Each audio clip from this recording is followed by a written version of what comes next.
separate and apart from any particular election or movement, that we are going to have to guard against a rise in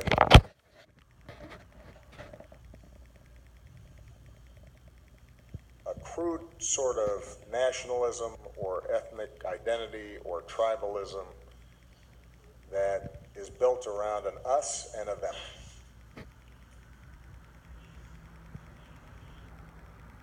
There are no walls big enough to stop people from anywhere, tens of thousands of miles away, who are determined to take their own lives while they target others.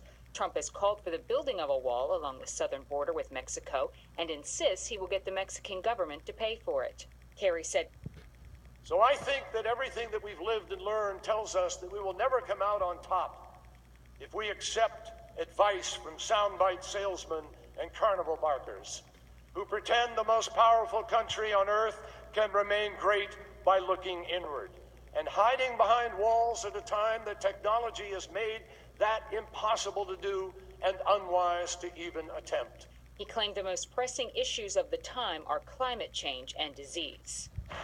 The future demands from us something more than a nostalgia for some rose-tinted version of the past that did not really exist in any case.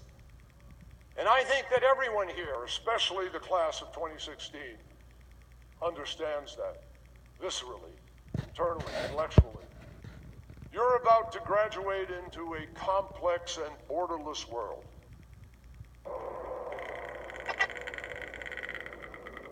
The combined expertise of all of that community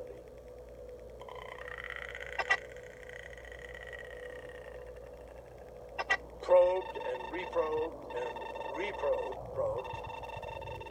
has come to a common assessment. Not literally, folks. He's a traitor. He's a reptile. A dinosaur. How do you imagine it will play with world leaders?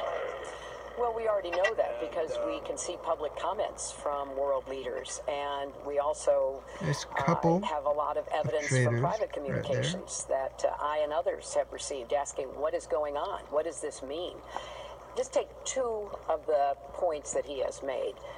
One around terrorism and barring all Muslims from coming to the United States. We know if we're going to defeat ISIS, that's not what he did. A very high priority for us, for our partners in Europe and the Middle East. It scares me, and it scares a lot of thoughtful leaders around the world. The United States has kept the peace. We have created the conditions for global prosperity. We now have to up our game economically so that more Americans benefit from that global prosperity, and I have the plans, I think, that will deliver on that. That's what you referenced. She's the one that called for a wall herself. Before she also said, we came, we saw, he died. At all. And then Comey later testified that there was no coordination between the Department of Justice, Loretta Lynch, and the FBI. You know, so that is coming into question. So what this is all about is further evidence of corruption, more than bias, but corruption at the highest levels of the FBI and that secret society. We have an informant that's talking about a group that were holding secret meetings off-site. There's so much smoke here. There's so much suspicion. Let's stop there. A secret society, secret meetings off-site of the Justice Department. Correct. And you have an informant saying that.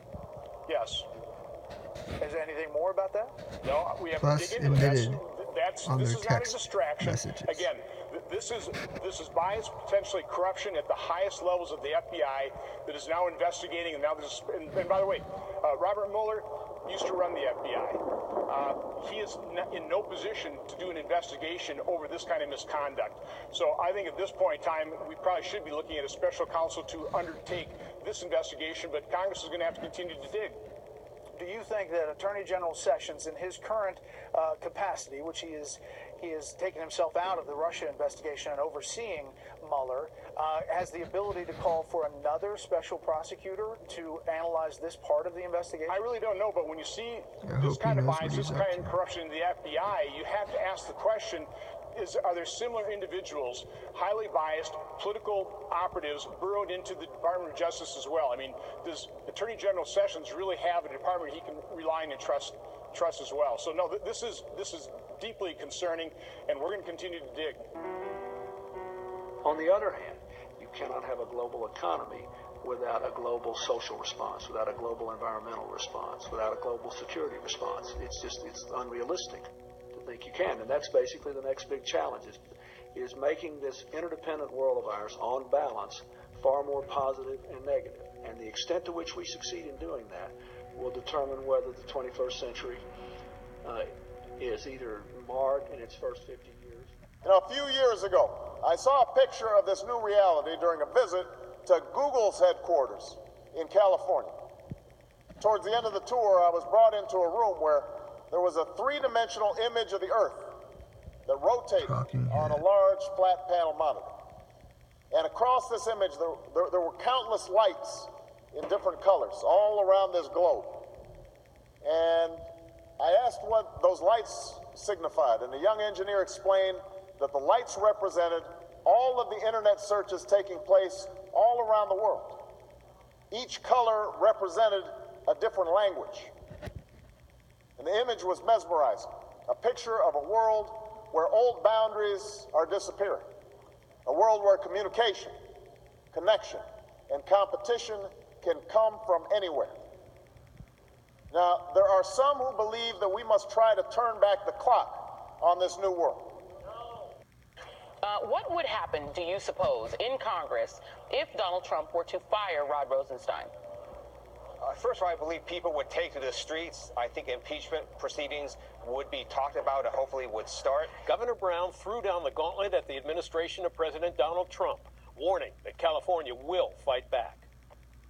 California's not turning back, not now, not ever. We may be called to defend those laws, and defend them we will.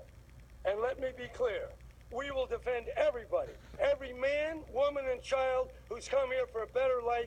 Don't tread on us, defending the state's laws protecting undocumented immigrants. When we talk about international order, there are a series of revolutions that are going on simultaneously, and that are not always concurrent.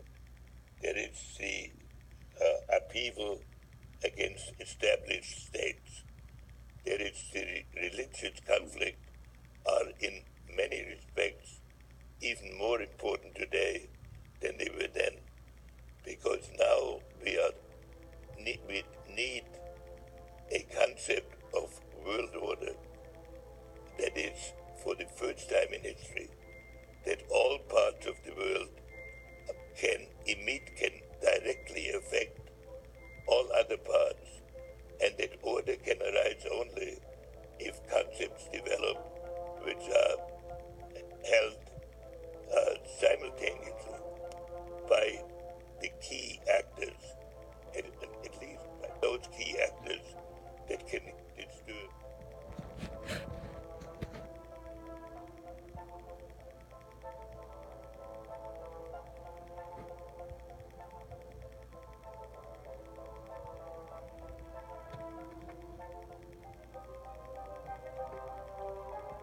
Sadly, no, you have come faster than some I kind thought. of a distortion in globalization, because you've got global markets, but political arrangements remain firmly based on the principle of sovereignty. Well, I think the principle of sovereignty is the prevailing principle, but it is becoming modified, because there are some universal principles that begin to limit the concept of absolute sovereignty. So I think if you look at the sovereignty is sort of an anachronistic or bad people on both sides, folks. idea. Trump is not a racist. He's not a KKK member. He's denounced them over and over and over. 2 days ago? Well, let me tell you, he's a joke. You say the president. They're trying to start racism again. I mean, look, you know. The Democrats and Soros, I think he understands. I think the people around they're all about make America racist again. If I'm going to choose a side, make America great again or make America racist again, Well, which one are you going to can be take? fixed, and every failure can be turned into a truly great success. No country has ever prospered that failed to put its own interests first. We will no longer surrender this country or its people to the false song of globalism.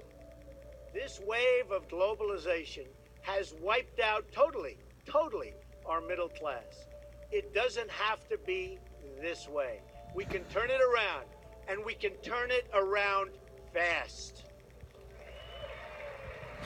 Let's turn it around, I want folks. you to imagine how much better our future can be if we declare independence from the elites who led us from one financial and foreign policy disaster to another.